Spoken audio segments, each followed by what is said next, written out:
why did God punish an entire generation for giving up on him too soon?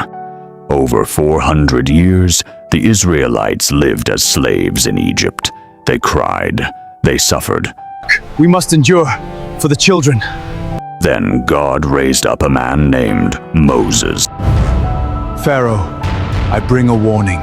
Speak then. What is your warning? Let my people go. Your God has no power here. You dare stand before me, slave? I am no slave. Let my people go or face judgment. Through miracles, signs, and wonders, God broke the power of Pharaoh and led his people out of slavery. The Red Sea parted.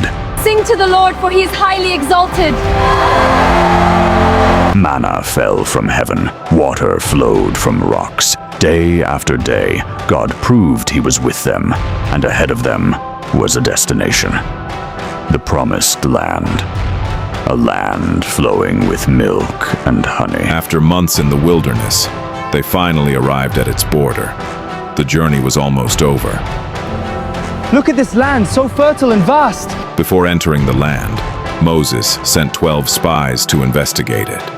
For 40 days, they explored the territory. When they returned, they carried proof. Massive clusters of grapes, fruit so large that 2 men had to carry it on a pole. The crowd gathered, everyone waited. The land was exactly as God had promised. Look at the grapes! Yes, a land flowing with milk and honey. Rich, beautiful, abundant. But then, the report changed. 10 of the spies began speaking. We went to the land you sent us to. It flows with milk and honey. But the people there are strong, the cities are fortified. We cannot attack, they will crush us. Fear spread through the crowd like wildfire. Suddenly, nobody was thinking about God's promise. They were thinking about the giants. Only 2 spies disagreed, Joshua and Caleb. They stood before the people and said, Do not be afraid. If God is with us, we can take the land. But fear is often louder than faith, and the people chose fear. That was the night everything changed. People complained, people panicked. Some even said, we should have stayed in Egypt. Imagine that, after slavery, after miracles, after seeing God part the sea, they wanted to go back, not because God had failed, but because the challenge looked bigger than the promise. That night they gave up, and that decision changed their future forever.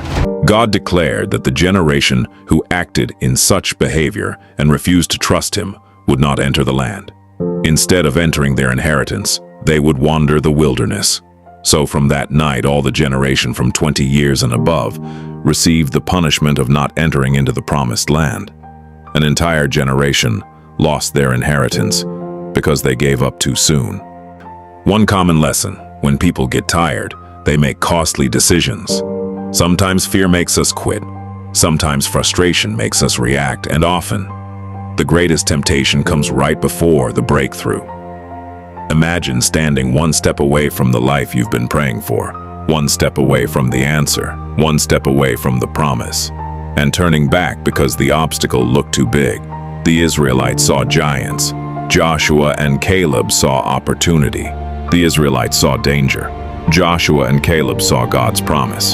The difference wasn't what they saw. The difference was what they believed. Because the cost of giving up too soon is often discovering later that you were much closer than you realize.